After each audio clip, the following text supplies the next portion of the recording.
Ayan mga lods, oh, pagkain na walang humpay. Yan, tingnan nyo. Yan, ayun pa, oh.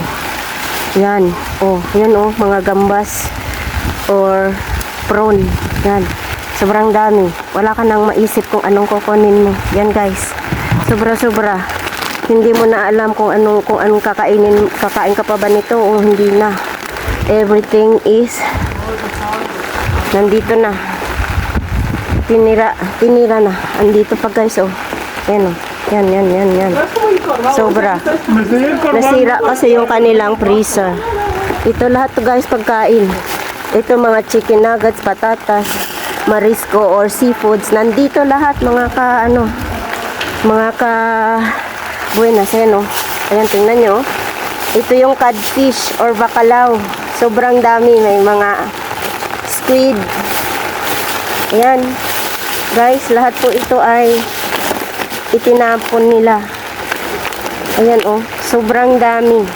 Wala ka nang basta. Hindi mo na alam kung ano yung kukunin mo dyan. Ayan, oh.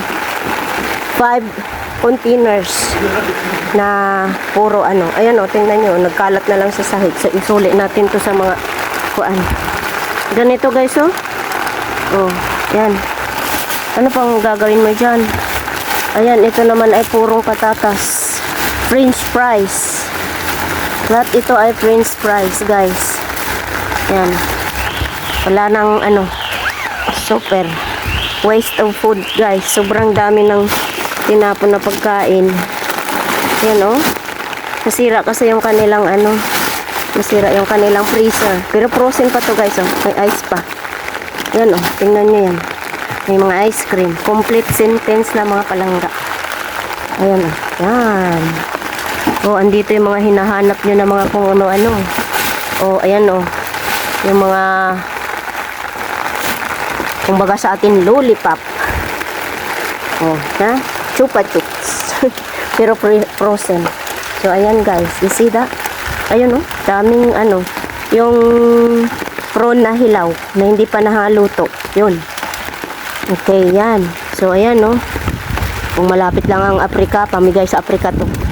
Kaya lang malayo ang Africa. Ayan, guys, ito, oh. Tingnan nyo to, oh. This is all frozen. Frozen na mga look. Naga-ice pa, guys. So, what do you do? Naga-ice pa. My goodness. Wala kang, ewan. Anong gagawin mo dito? My God. Gagawa. Masarap siya na siyang gawing hibi. Eh, diba? Ang dami. So, ayan. Dito lang tinatapon mga palangga. Ang tingnan natin yung kanilang expiration date.